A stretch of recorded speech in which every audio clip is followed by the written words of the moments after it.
2月上旬，印度北方邦和北阿坎德邦才刚发生过严重假酒事件，当时造成近100人死亡。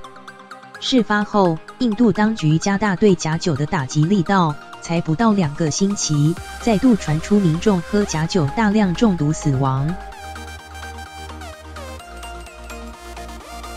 印度东北部阿萨姆邦政府周6、23日表示，当地至少有94人因为饮用私酿假酒中毒死亡，另有约200人送医治疗，目前仍在跟死神搏斗，死亡人数恐将继续增加。警方已展开调查，并逮捕酿造假酒的酒厂老板及其员工。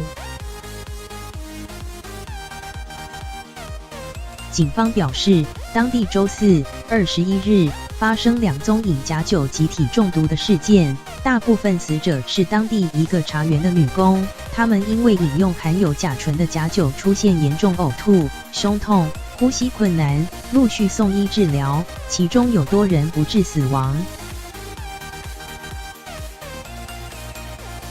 根据路透报道，由于大量病患涌入当地医院，造成医护人员严重不足。当地官员表示，其他邻近地区的医护人员全都赶到这里，一起处理这场危机。在印度乡下地方，私酿酒相当盛行，而且有不少私酿酒偷偷卖进城市里，只要合法酿造酒类饮品1/3的价格，使得私酿酒在市场上颇具竞争力，尤其受到贫穷农工的喜爱。但这些私酿酒常有不肖商家添加具有毒性，可以用来作为抗冻剂 （anti-freeze） 的甲醇，借此提高酒精浓度，因此当地假酒致死案时有所闻。